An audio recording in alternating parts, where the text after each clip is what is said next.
Good morning, everyone. We've got folks are connecting right now. We're admitting folks in, so just bear with us for a minute.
So good morning, everyone, and welcome to our webinar series.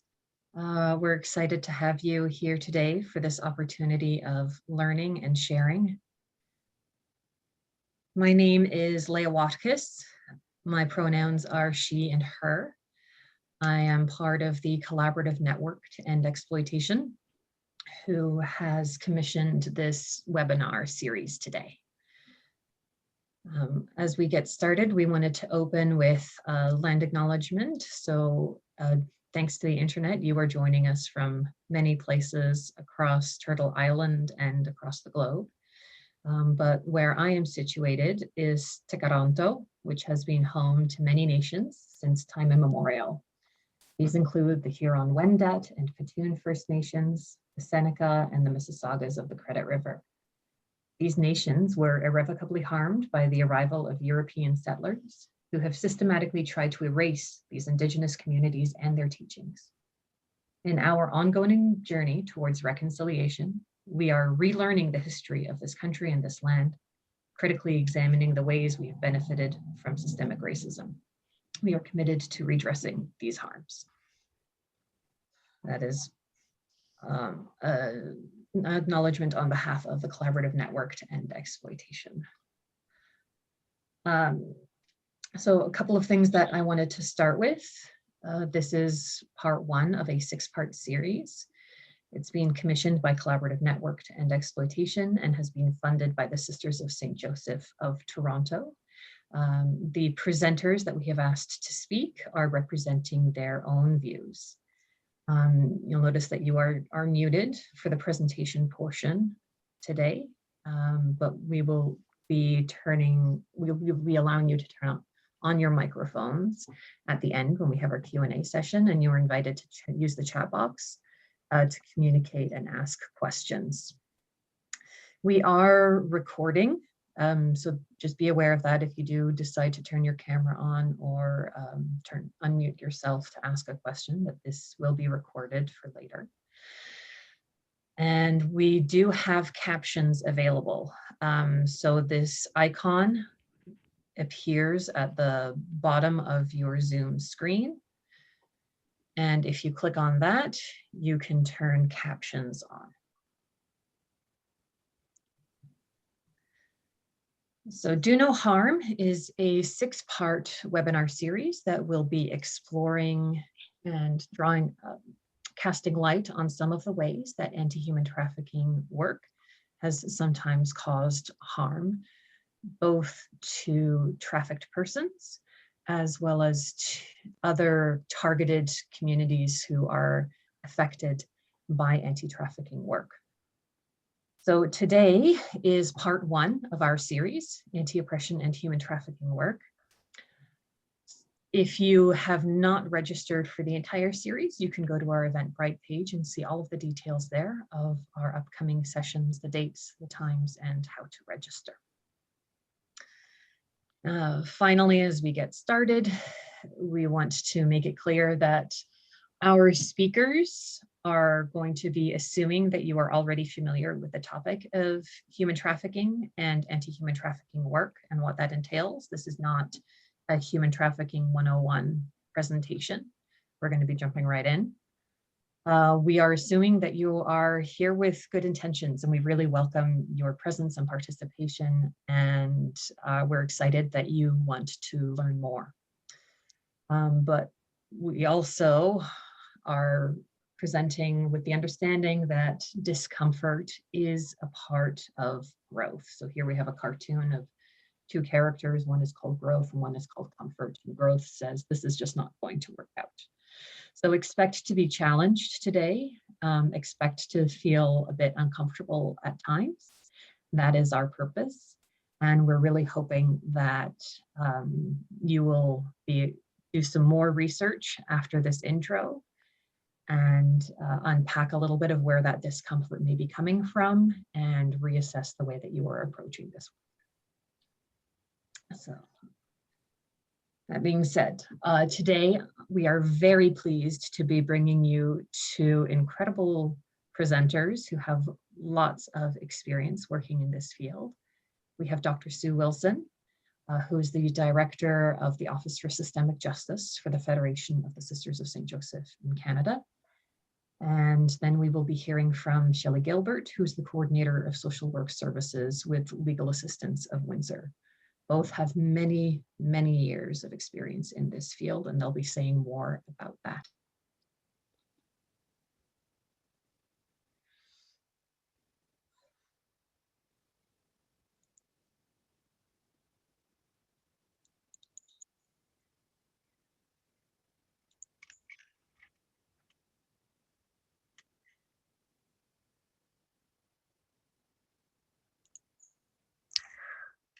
Thank you, Leah. I think I'll just jump right in. While anti-human trafficking work is not the only focus of my work, I have accompanied people who have been in situations of human trafficking for about 20 years. And this has led for me to a strong interest in changing the policies that affect the people I've been accompanying. This work often challenges me to look at the assumptions we carry individually and collectively, especially in terms of how these assumptions affect people and policies. So what I'd like to do this morning is just to share some of those thoughts with you. Specifically, I want to explore how some assumptions can get in the way of protecting the human rights of people who have been trafficked and in the process unintentionally do harm. Let's begin by looking at who is understood to be trafficked and why. Because how we understand that question or how we answer that question is influenced by lots of different factors. One factor is whether we understand the act of recruitment or mobilization to be a discrete act which lines up in linear fashion with a clear method of control and an unambiguous context of exploitation. Or do we understand human trafficking to be a moving, shifting process that often plays out in a messy and complicated way in a person's life and in their relationships? If you look at the horizontal line of the spectrum I have here, and just kind of keep your eye on that while I go through a couple scenarios, I think it might help to follow the process that I have in mind. So when a young woman goes from hoping she's found a fulfilling relationship, if on the horizontal line to the left, to being forcibly sold for sex in the space of a week, from choosing to be in a relationship to being controlled and degraded, we can easily call that a case of human trafficking. But when the relationship is longer and more complex, the coercion is more subtle, the exploitation more intermittent, people will start to differ in their conclusions. Or another example, when strong control methods are used, for example, the passport is taken from a migrant caregiver, the pay is totally inadequate, and threats are used to keep them in line, it's easy to identify human trafficking. But when the deception includes telling the person who's desperate for work that they can come to Canada on a visitor's visa and get a worker's permit once they're here and they've started working, the situation is more complex. But that's also a situation that can easily degenerate into exploitation and control. And the thing is, traffickers know this and they use it to their advantage. There may be parts of the process that don't look like trafficking, so we've got to follow the whole process to see where it leads. We need some kind of tool that will help us hold on to the complexity by laying out all the factors that affect the degree of choice a person has and that track the quality of the relationships and the work conditions. Okay? So on this framework, the vertical line is tracking the degree of choice, and the horizontal framework's tracking the quality of relationships and the work conditions. The source for the definition of human trafficking is the Palermo Protocol. It's the first legally binding global treaty with an agreed upon definition of human trafficking. But here's the thing. It was designed to supplement the Convention on Transnational Organized Crime.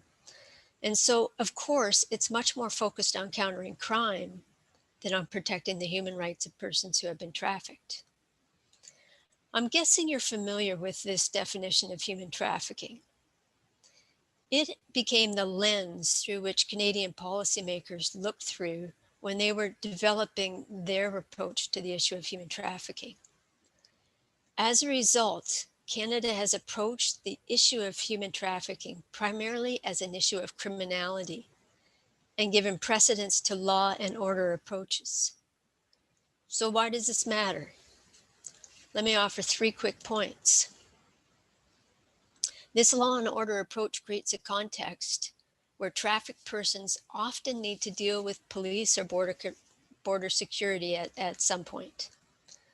Many of us who are privileged see the police as protectors, but people who are often discriminated against don't experience the police that way.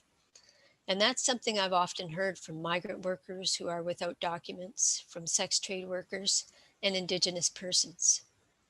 In fact, I remember one Indigenous person saying, "If I'm in trouble, the last place I will ever turn is to the police." Second, the focus on getting convictions also creates an image of a perfect victim, which aligns with whether or not the case will lead to a straightforward conviction. The perfect victim is sexually exploited because labor trafficking cases are too complex, physically harmed, so there's evidence of abuse and control, has no complicated relationships with the trafficker, and is willing to go through the court process. The model of the perfect victim weakens our efforts to uphold human rights for a substantial number of people who have been in situations of human trafficking, but whose situation falls far outside the scope of this perfect model. The system demands model victims at the expense of neglecting the exploitation of real people living complicated lives. And third, the law and order framing of human trafficking hijacks attention away from underlying social, cultural, and economic factors that give rise to the exploitation by focusing too narrowly on human trafficking as a criminal activity which victimizes individual persons, while ignoring the underlying systemic factors of which traffickers take full advantage to manipulate people. Often it's hard to appreciate how a person is being coerced if we don't consider the pressure created by these underlying social, cultural, and economic factors. When I think of factors that create vulnerabilities to being trafficked here in Canada, 2 factors that come immediately to mind are mental health and youth homelessness. In 2016, the Homeless Hub released a report called Without a Home, the National Youth Homelessness Survey. It gave us national data on youth homelessness for the first time in Canada. And one of the most disturbing facts is that 85.4% of homeless youth were experiencing a mental health crisis. Mental illness and homelessness, as well as their contributing factors, domestic violence, sexual abuse, social exclusion and isolation, deep poverty, insufficient government investment in social safety nets, to mention some factors. These are all factors that create vulnerabilities to being trafficked, and they need to be addressed if we're going to talk about true prevention efforts. Awareness campaigns on their own just won't cut it. First Nations women and youth can be particularly vulnerable to being trafficked because they often experience multiple social and economic barriers intersecting in their lives. A Public Safety Canada report in 2014 concludes that Aboriginal women and girls are at higher risk of being trafficked because they are more likely to live in poverty as well as suffer from drug addiction and mental health issues. But none of this happens in a vacuum. The authors make crucial connections between Canada's colonial history, intergenerational residential school attendance, and these increased risks of being trafficked. The report is putting a spotlight on our failures as a society. It's showing us where we have work to do if we are going to protect the social, cultural, and economic rights of Indigenous persons, and thereby truly prevent some of this trafficking from happening. Likewise, wider structural issues are at play when it comes to migration and international trafficking for labor exploitation. When migrant workers have temporary status in Canada, there are power imbalances which create vulnerabilities to being exploited and which severely limit a person's options for getting away from exploitation. We treat migrant workers, especially workers without documents, as if they're taking advantage of our country. But the reality is, migrant workers have become an essential and structural part of our economy. And when they leave situations of exploitation, they are often left in situations where they no longer have valid documentation to fall back on. With or without documentation, migrant workers end up subsidizing the functioning of the global economy. They subsidize the economy in countries like Canada by working for low wages, often in poor living and working conditions. And they subsidize their home country through remittances, money sent from migrants to their families back home. These remittances are a major source of capital for developing countries. So just to do a short summary here, we've looked at 3 ways that the focus on a law and order approach to human trafficking can become problematic. First, many trafficked persons don't want to go anywhere near the police. Second, a link is created between the image of a perfect victim and the case, which is easy to prosecute. And third, it blinds us to social, economic, and cultural factors which create vulnerabilities to being trafficked. To pick up another thread where assumptions and blind spots can become harmful, I'd like to return to the Palermo Protocol for a moment. If we look at the language in the protocol, we see that the protocol requires states to criminalize human trafficking. It requires legislation to be put in place. And then it calls on states to, I quote, consider implementing measures to provide for the physical, psychological, and social recovery of victims of trafficking. Legal convictions are mandatory, provisions of services are voluntary.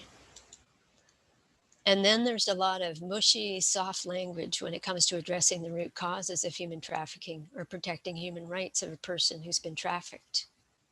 Again, why does this matter?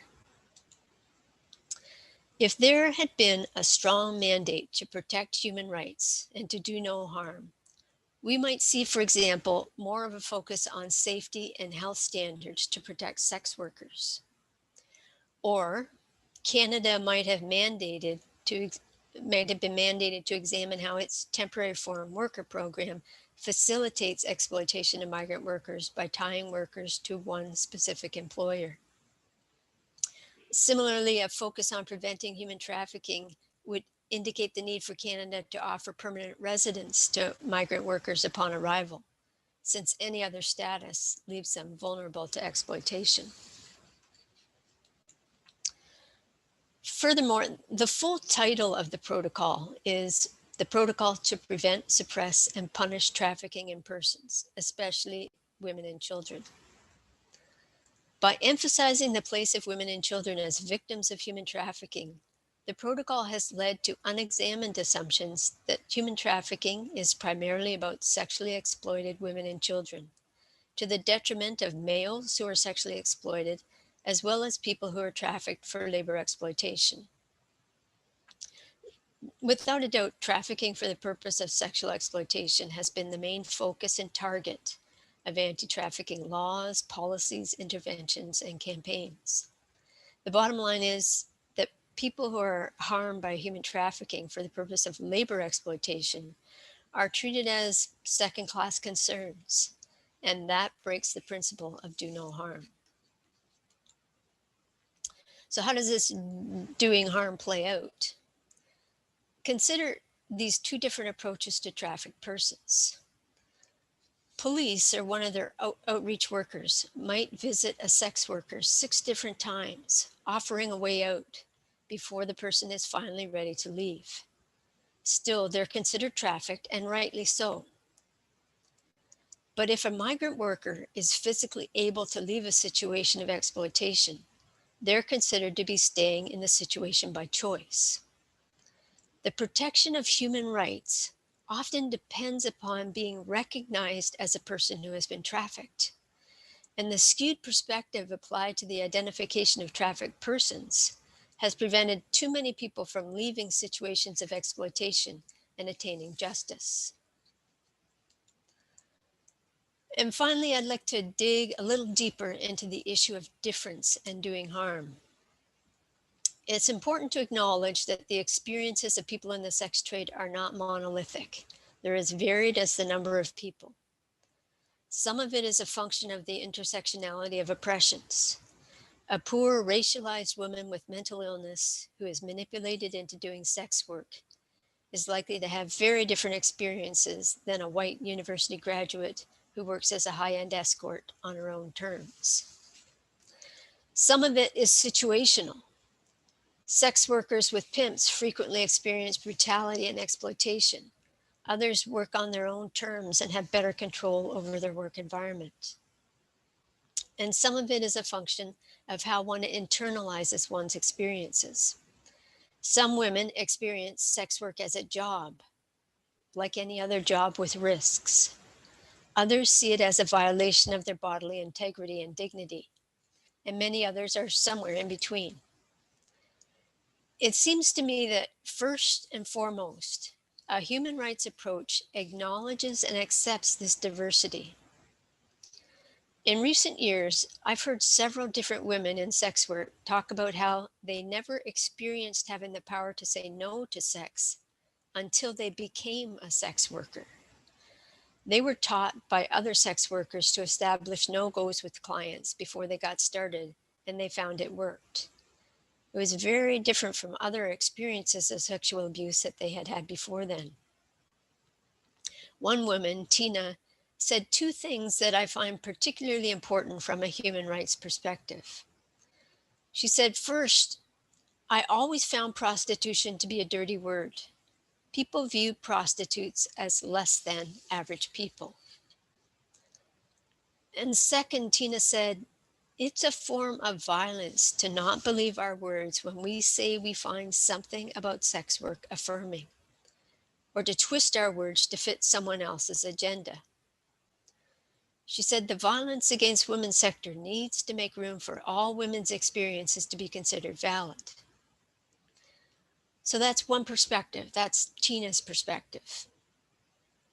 Equally valid is the experience of Eva, a sex worker who left after many years and came to the conclusion that While at the time she thought she had freely chosen to do that work, she now believes that she was not freely choosing that life. In hindsight, she sees that she was totally manipulated by a man she thought was her boyfriend. She said, "I didn't see my lack of freedom until years after I left." Eva has an equally valid perspective. And then there's Cindy, who worked at Tim Hortons before becoming a sex worker. She said she feels exploited as a sex trade worker, but she said, "It's still better than the exploitation I experienced working at a coffee shop." Yet another perspective, equally valid. What's not valid from a human rights framework is to try to use one perspective to negate or dismiss the other. So I'm going to stop here. I've been suggesting that a focus on do no harm is one that's always calling us to examine our own assumptions, as well as the assumptions that operate in our social and legal systems. I think when we adopt this as a basic stance, it pushes our thinking to keep evolving, to evolve toward stronger protection of human rights. Thank you.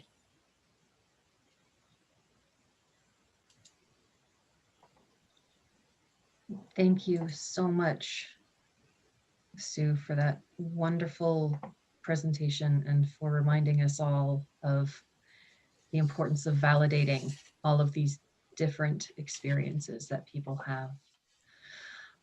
If you have questions for Sue, we're going to hold our questions period until the end, once we've heard from our second speaker, Shelley.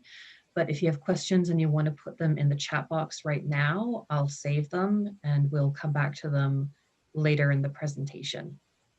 Thank you so much. Before we move on to hear from Shelley, we would like to do a quick poll. We want to get a sense of who we have here today. We have 149 participants right now, which is incredible. We're very pleased to have you all here. So I'm launching a poll, and I'm going to ask while you sort of maybe stand up and have a stretch. You can answer this poll. I'll leave the poll open for another 45 seconds. So that'll be a minute total for folks to respond. Grab a drink, stand up and stretch. We want to get a sense of who is here in the room. So I'll give you another 20 seconds.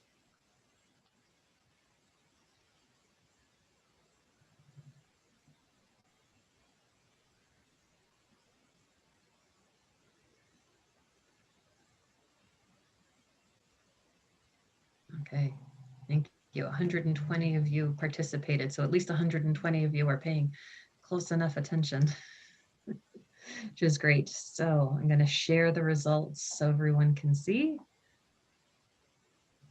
We've got a lot of students in the room. That's fantastic. Nonprofit, frontline workers, government, healthcare, communications, education. Yes, involved in many sectors, as someone is pointing out in the comments. Many of us wear lots of different hats, and you were only able to choose the one that sort of most accurately represented you. So thanks so much. Great. And now we are going to move and invite Shelley to share her wisdom and her teachings with us.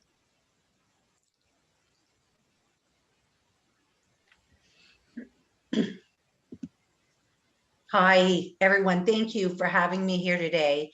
Again, my name is Shelley Gilbert, and I'm the coordinator of social work services at Legal Assistance of Windsor. And like Sue, I've worked with trafficked people for about the last 20 years, and for over 30 years have worked with people experiencing trauma of some sort. So it's interesting to me while I was listening to Sue, because she's speaking very rightly from calling this sort of a human rights perspective.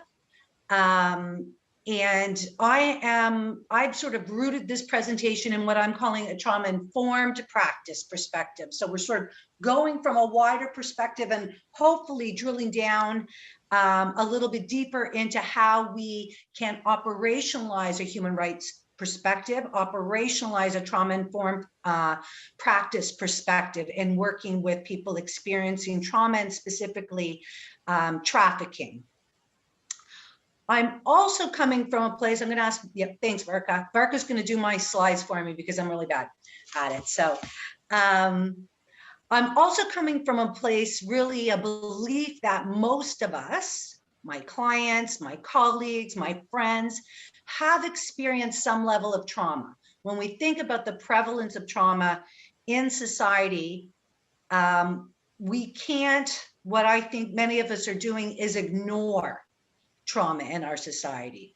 So recognizing that trauma is part of many of our lives and there's been some impact. And so to provide the support that people need, and let me also say that I am working with people who have been affected by trauma that's impacting them. They need some support around that and are asking for that from me, and or are needing some advocacy support because of some of their basic needs not being met. So to provide the support people need, I can't ignore it. I can't ignore the issue of trauma, but I also have to recognize the impact of other intersecting factors and have to consider things like socioeconomic status, immigration status, of course, race, gender identity, culture, religion, sexual orientation, as well as the support factors and strengths. All of these factors in totality, so that I can provide the best trauma-informed practice and really just the best practice alongside the people that I'm working with. These principles here speak to a changing culture of what I think has traditionally been called sort of the professional relationship. Traditionally, our relationships with clients have been very purposefully issue or presenting problem related. This is we sort of have thought about it as like, this is the presenting problem and this is what we're going to focus on. It's a very one-dimensional consideration. However, people, as Sue had said earlier, are not one-dimensional. Intersecting experiences, cultures, as we've said, race, religion, socioeconomic status, and trauma come together and impacts our relationships with people, with our clients, with the people around us. So now I think, recognizing that operationalizing these principles helps our professional relationship. It helps our ability to provide the best support and representation alongside the people that we're working with.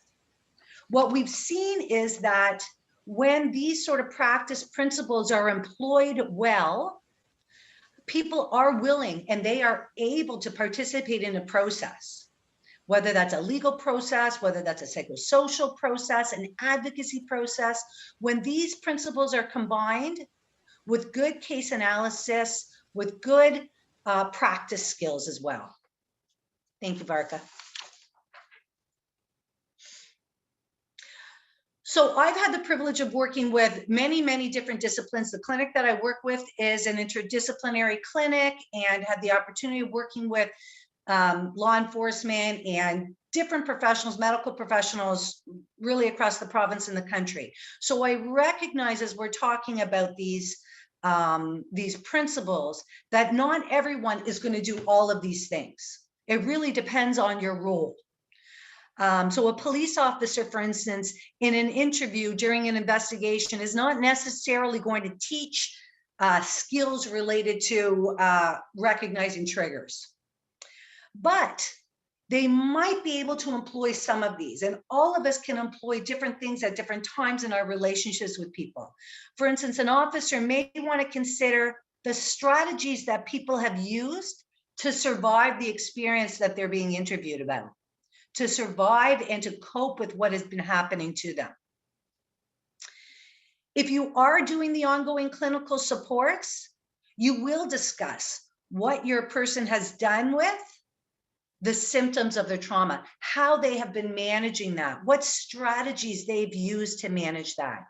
And in doing that sort of work, you are really beginning to sort of level the playing field, I think, with people, and mitigating some of the othering that our disciplines have traditionally done with the people who have come forward asking our support and our help. We really begin to recognize that with the prevalence of trauma and the fact that most of us have experienced some level of trauma, we recognize that people have skills in addressing that. And it really begins to mitigate, as I said, some of the othering that we have traditionally done. And we begin to start operationalizing the practice of not just seeing people based on their problems, but seeing people from a wider perspective, more than the one-dimensional being of the trafficked person in front of us, and that very singular way of considering that person that's in front of us. Many of the people, for instance, that we work with have great instincts. They can assess a person or a situation very quickly. They're able to talk their way out of situations that have been risky for them. They may be able to express their thoughts, their feelings extremely clearly and concisely. They may express a desire and have a real knack for teaching and providing advocacy, and they may express an interest of doing that systemically or directly with other survivors.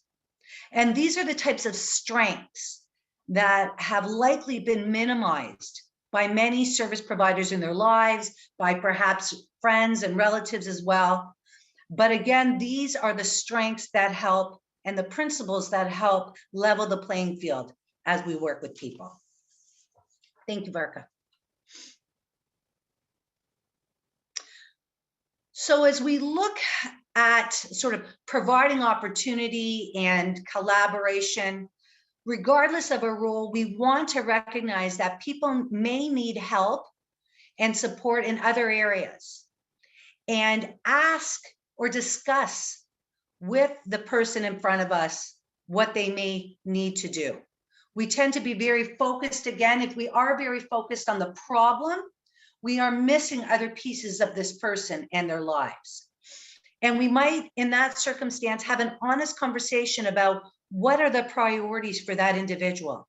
What are the other pieces that people may want to work on in their life? And then help them to get to that person if it's not us. Help them to get to that support agency if it's not us. So there's really no tricks here. There are no referrals without the client understanding and wanting that referral. And we've all seen that in the past, that there is a tendency to want to move somebody to another place because it's not something that we handle here, because of mandates, because of style, etc. But really, we've all experienced the person who has no idea why they are now yet seeing another person. So those unfacilitated referrals are done without the collaboration and the clear recognition from the person that we're working with that they want a referral, that they need to address other things in their lives as well.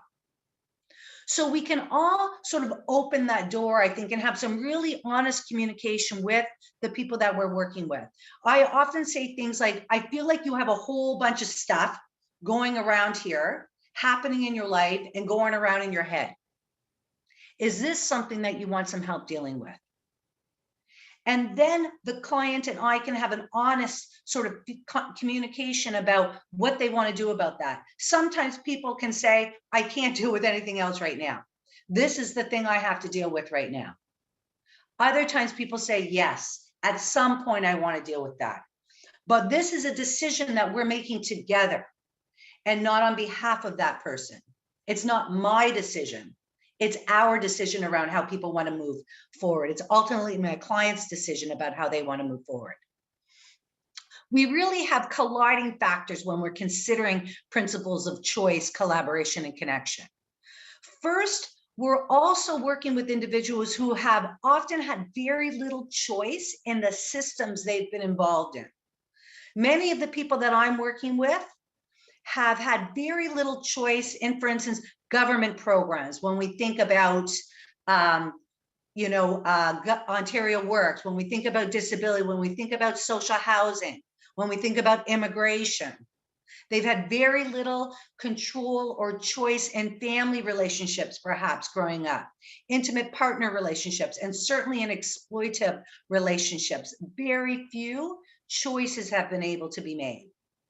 And when we combine for trafficked people those experiences of very little choice, very little collaboration with that style of practice, which others with people, which is that professional sort of the professional's best attitude, when people can see the judgment, when they can see bias, and it's not always voiced, but we recognize that people have the capacity to assess that in us. We really see that there is some really difficult ways of developing a relationship and engaging with people when those two things collide together.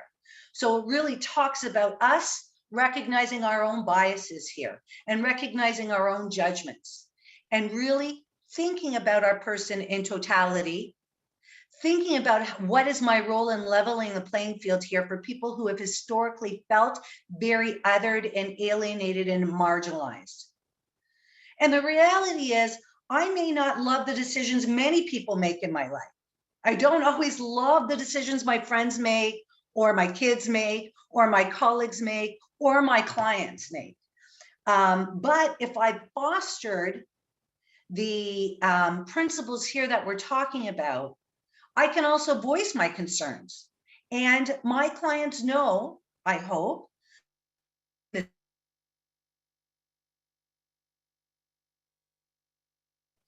we can talk about the decisions that they make that make sense for their world at that time. My job then is to say, okay, if this is how you want to do this, then how are we going to make this work? That's my job at that point, not to just let someone fail, right? If it works, great. If it doesn't, let's live and learn from that.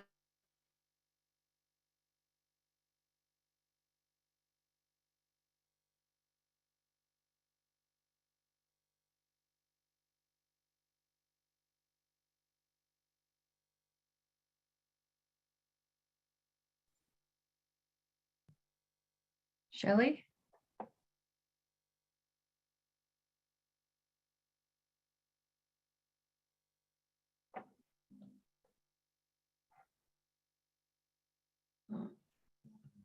Hi, everyone. We appear to have lost Shelley. I think her internet connection dropped. So I think we might, I'm sure she'll be trying to rejoin us. We'll ask her to keep her camera off. Because I think she might be having some problems with her internet. So at this point, while we are waiting for Shelley to rejoin us, one of the questions that we had for you, Sue, was, do you have anything in writing or some kind of publication that people can refer to? No, at least nothing that's terribly recent. What we are doing, I'm collaborating with some folks in my area. Leah, would it be all right if I share screen again? Yeah, go for it. Okay. There are some of us in the London area where I live and do part of my work who have taken this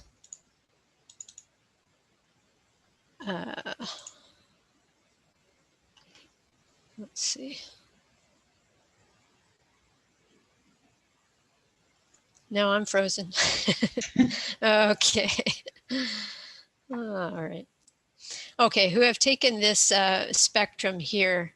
And we did two things with it. We started having conversations with people who had been in situations of trafficking, as well as people who were sex workers, and some who identified as having been trafficked, some who did not. And we use this spectrum to help them talk through their own experience.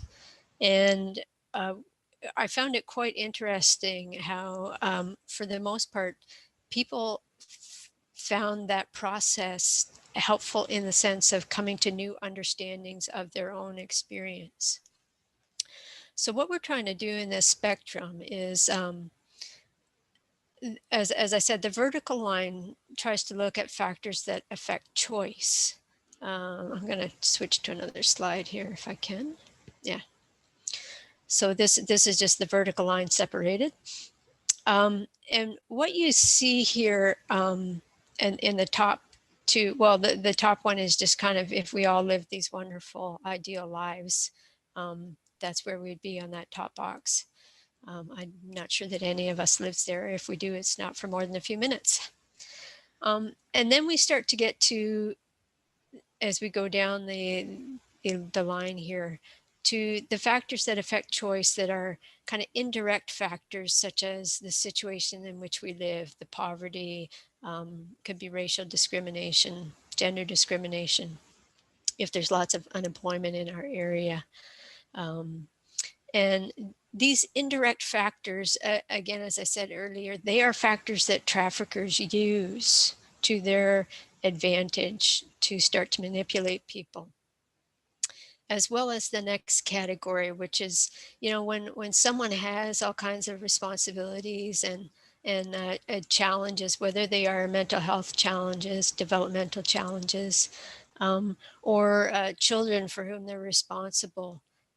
These, again, can create pressure factors that take away a sense of choice. So all of these are kind of indirect factors, but when we get to that next line, deception and manipulation, now we're talking about the role of the trafficker. So they come in and they start to tell lies, and they start to manipulate based on many of these other factors above here. And so these are all factors that are part of the recruitment process. And if we kind of play around with this, we can start to understand that recruitment process much more easily and understand how much pressure goes on even before we get to overt control mechanisms, which is what we see later on in the vertical line. Those are the things that police tend to look for, but really there's all kinds of pressure that's created above that that can make softer control mechanisms just as effective. Okay. Now, Leah, I'm just going to check with you to see if Shelley got back in. Shelley is back. Okay, I'm going to stop sharing. Thanks, Sue. Okay. Hi, sorry, I don't know what happened. I just went to as if the the presentation was over. So I apologize, everyone. I don't know if that was me, probably. We were at Opportunities, Choice, and Collaboration. And so just talking about the decisions that people make and how, because of different systems that they've been involved in, their traditional experience has been one of judgment and bias from especially service providers that they've worked with. So, for instance, many of the women that I work with do make a decision, not many, but very often people make a decision to re-enter sex work at some level, whether that's in clubs or as independent sex workers, and make a decision to do that. And at that point, it's important for people to know that I'm going to support the decisions they made. If I am truly going to use a trauma-informed practice sort of perspective, then again, we are making decisions, or the person feels confident in sharing decisions that they're making in their life. And we can have a communication about potential triggers if that's a situation. about realities of people's lives, about how they are going to be safe in whatever job that they're doing, whether that's in the agriculture business or that's in a club. And so we're able to have those sort of conversations. And ultimately, people need to know that I'm going to support the decisions that they make as grown-up people in this world. And that if they decide to make a different decision, then we can revisit that and look at together why that decision now makes sense for them. Thank you, Arka. So I would never suggest that people do, or that they have to have complete trust in me to work with, in order to work with me. I think that's something that I really have to earn. And that's going to be along a continuum throughout my relationship with people. And if we accept that we are working with people who've experienced trauma, we also know that they likely have experienced a lot of boundary violations and abuse of power. They need to feel really physically and emotionally safe. And they might currently be in an unsafe relationship. So we need to consider these sort of factors before somebody walks in the door. We do a lot of meeting with people in the community and ask about their plans to be safe, whether they need help to be safe. Very often I find that the people that I work with have a very clear plan around how to be as safe as they possibly can. And we might be able to enhance those strategies, or they know what they're doing with regards to their own safety. But trust also starts with being as honest as I can be, saying things like, I don't know what to do about this situation right now. I need to think about this situation. I need to speak to somebody else, perhaps, that's going to give us a better idea. What do you think about that? It's through having these honest sort of communications that I think trust starts happening and can grow, as I think one of the comments was made here. Thanks, Varka. So any of us dealing with trauma survivors needs to have an understanding of what trauma could look like and what it does look like, and thinking about that in relationship to all the intersecting factors that we've talked about. I also want to say it's not my person's job to have to explain, to teach me about trauma or about those intersecting factors. Okay, it's not their job to have to be the spokesperson as a racialized person. It's not their job to have to teach me about gender identity or sexual identity or culture or anything else. It's my obligation to try and learn about that, to consider those and what influence those factors have, and think it through with my person. Having said that, to those individuals who sort of are natural sort of teachers and advocates, I want to be open to learning as well and thinking it through as it relates to those intersecting factors.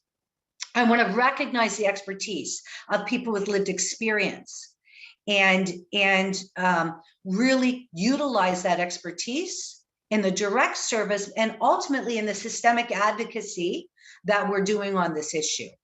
Because I think that when we can include people who want to be involved in that systemic advocacy, we also see a lot of clinical benefits and a lot of healing benefits for the people that we're working with.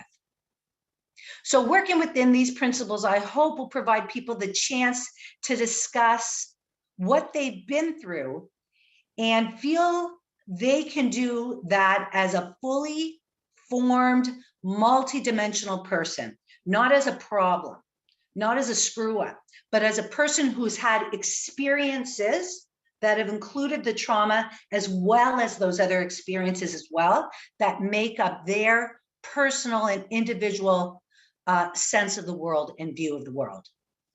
Thank you.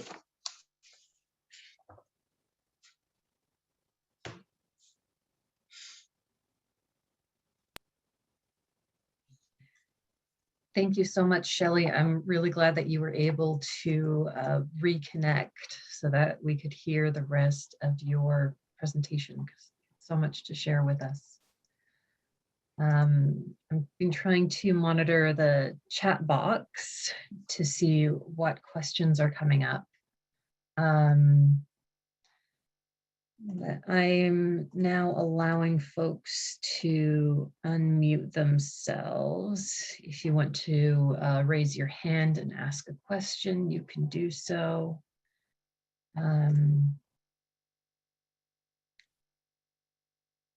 So I've got some comments, you know, that the importance of social workers working alongside with police, because there are so many people that do not view the police as good guys. So having a side worker is essential. And I know that we've got a great example of that in Durham with the partnership that they have there.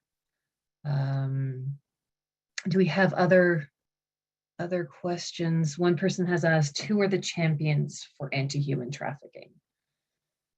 Sue and Shelley, do you have any thoughts on that? Who you would say is a champion?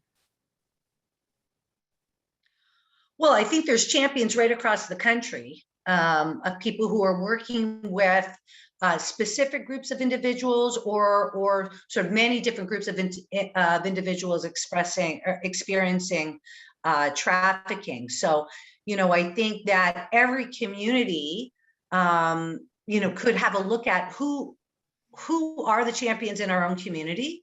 How do we connect with that? How do we ensure that there is a really strong interdisciplinary response to the issue of trafficking, and also, you know, ensure that we're not minimizing the experiences of one group of traffic survivors over another.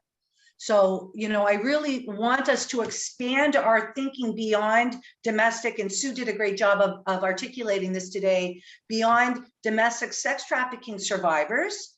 But what are the other individuals and groups of individuals who are experiencing exploitation, abuse, and trafficking in our community? What are the similarities perhaps of their experiences? What are the differences and other intersectionalities as well? So I think really that's the challenge for us.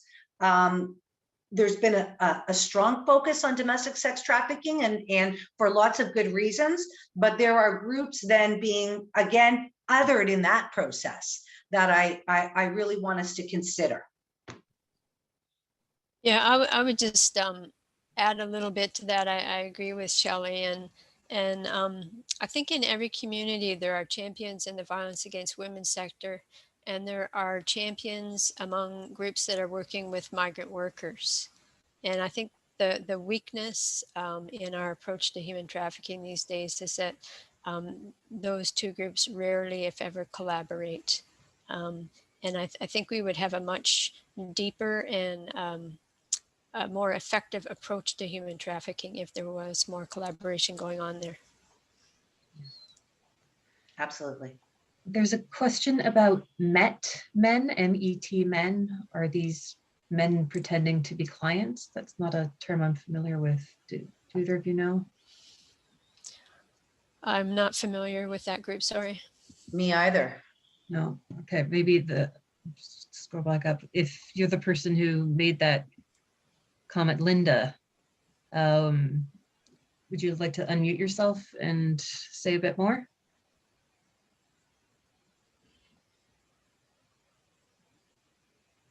Hi. Okay, I've written a few questions in a row here, and I was writing another question as you were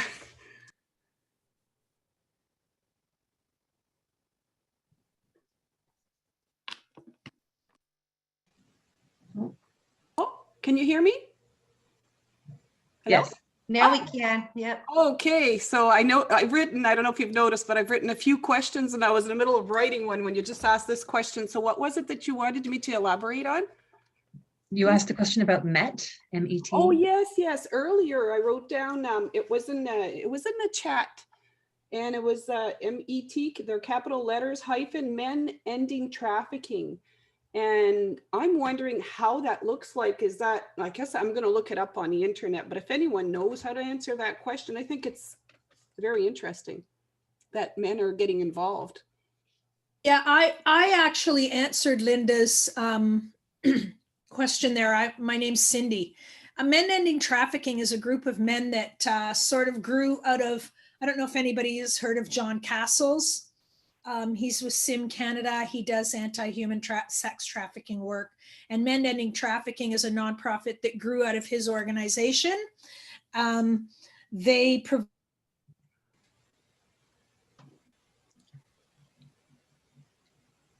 Oh, okay. We seem to be having some trouble with these connections. So I think what I'll say is this isn't in the expertise of our speakers.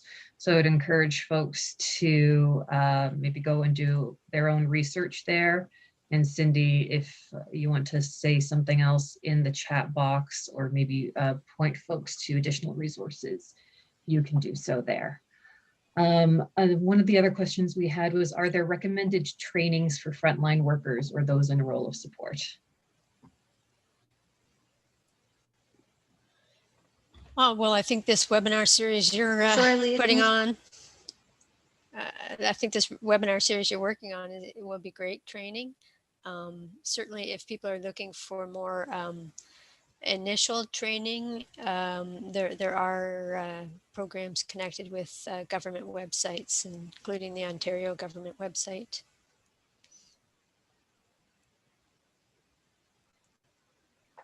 So, all right, Shelley, is there any specific trainings that you recommend? No, well, I think that Sue's right. There are, different organizations, MCIS, the Ontario Provincial Anti-Trafficking Office, all of those have different trainings on various aspects of and specific to trafficking. Thanks. We had a comment saying, it's also overwhelming as someone who is new to this work. So for someone who is new, how can they help with this issue? And what can they do to train to help with this issue? I think if you want to just get started with this work, one of the easiest things to do is to find the local groups in your city that are doing this kind of work. Many will offer some initial training when you start as a volunteer. And it's just a great way to start to meet people who have been in situations of trafficking and to begin to get a sense of the complexity and all the gray lines that we see there.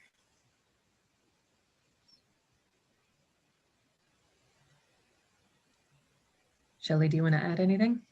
Yeah, no, I think Sue's right. I mean, I think, think about your role. If it's done in a professional capacity, or if you're volunteering, what is it that, you're hoping for, or how can you expand your role to consider this really an extension of violence in some circumstances, and who can you connect with? Right in your community that can both sort of teach and has the sort of style of practice that you're interested in, so that are able to participate in a way that you're hoping to. Right. And then we have a question here. When designing interventions to address a gap in services, do you have any recommendations for how to engage those with lived expertise to be guided by their experience? Sounds like a Shelley question. Yeah. Yeah, I think that there's lots of different, when you think about sort of who is the person in front of you and what are the skills that they are sort of exhibiting in your relationship, how are they informing you and teaching you? And then there's I think a couple different ways. I have invited people to participate in different opportunities. Some people I've worked with have decided to be peer mentors, for instance, in a peer support group that we have. We provide sort of the infrastructure, if you will, for sex trafficked survivors, and our peer mentors, women of lived experience, have chosen to be part of that and have grown skills in the midst of participating in that group where they are now mentors. Other people have really articulated the desire to address some of this at a systemic level. So if I'm asked to participate in government sort of consultation, if you will, then I'm going to ask the people that I work with if they want to participate with me and have that sort of an opportunity. So I think it's really sort of recognizing the skills that people are bringing to the table. What skills am I bringing to the table? What skills is the person in front of me bringing to the table? And then looking at those opportunities in totality and saying, providing those options for people, right? And what would they need in order to feel successful in that initiative as well? Some people have wanted me to look at their PowerPoints when they're doing training to law enforcement with me or to Crown attorneys with me. And so I can provide that sort of support, and then they're not going to need me anymore, right? In order to do that, it can take that on their own. So really, I think it means thinking about what are the opportunities that we have professionally, and now how do I bring people to the table and provide those opportunities for people with lived experience to really be front and center instead of the people like me doing the work as well. Thanks so much, Shelley. I'm putting the link to our event right in the chat because we do have an entire webinar we'll be focusing on that, webinar number 5 on April 20th. We will be having Renelle Bruder as our speaker, and her focus is really on how to authentically connect and engage and include trafficked survivors and persons who've been trafficked into your programming. So if you haven't registered for that one, I strongly recommend that you do if that is an area that is of interest to you. I'm going to have one final question from Leah Woolner, and then we will be wrapping up. Leah, go ahead. Hi, I just want to say thanks to Sue and Shelley. That was a really great and informative presentation. I always learn so much when I hear you both speak, so thanks so much for that. My question is basically like, it's rare to have the opportunity to speak to people who have had such extensive experience working with trafficking and on the issue of trafficking from various different points of view for the last 20 years. So I was wondering if you could speak to how you've seen trafficking and the anti-trafficking movement in Canada change in your work over the last 20 years, and what that kind of means to you and where you'd like it to go. You want to start, Sue? Sure, that's a wonderful question, Leah. I think one of the first things that popped in my head when I heard your question was how the relationship between NGOs and police and government is growing, and I think very slowly changing. I think at first when NGOs or people who were working with social agencies and just kind of in those early years, we were all just trying to figure out this human trafficking thing and what made it different from all the other kinds of exploitation that were going on. And so I think a lot of NGOs in those early years, we sat back and we tried to learn from government and police. And I think there was a certain wisdom in that, but it wasn't until we began to find our own footing and realize, after years of experience and years of accompanying people who had been in situations of human trafficking, that we really began to see the limitations and the weaknesses in both the law and order approach and many of the policies that are in place. And I think one of the most important changes then has been that NGOs are trusting their experience. They're trusting the wisdom that comes from people who have been in situations of human trafficking, trusting those explanations of how they felt controlled, and are really starting to enter into those conversations, both with police, with border security, with government, and try to expand thinking and change policy. And I think, that's when things start to change, when all of the different actors are bringing their perspectives and their insights into the conversation. I think we still have a ways to go in making sure that it's the voices of people who have been in those experiences of human trafficking are taking the lead and guiding us. I think we've come a long way, but there's still a ways to go. And so, yeah, the work continues. Shelley? Yeah, no, I absolutely agree. I think, when we started looking at this issue in 2002, first of all, our idea of what constituted human trafficking was very narrow. I think we sort of stayed in the lane that we thought that we were supposed to be in as service providers. I think everyone was sort of in a lane. I think that this issue has really forced us as NGOs, as people who work in this, to exert ourselves as experts on this issue, and to advocate with the people that we're working with, because this issue has so many sectors involved, right? We're talking legal, immigration, criminal justice, medical, and social work, you name it. It's really sort of forced us to think about, how are we working together? What does this collaboration look like? What is our obligation in government to influence that policy and really, stand with the people that we work with and say, there are some things that this province, maybe our city, our province, and our country can do better. It's important to hear those things. Right. So I think it's really changed. I think we did that as well in the violence against women movement as well. And I think that this really, we've learned from that experience of 40 years ago now, 35 years, 40 years ago. And I think we've really had to build on that experience in order to push this agenda forward, and the recognition that it should have, and how we should work together interdisciplinarily as well. Fantastic. Thank you so much, Sue and Shelley. To finish us off, I'm going to launch one more poll as we wrap up.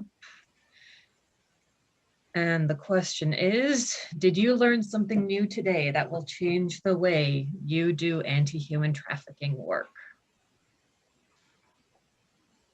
So I'm having lots of yeses coming in.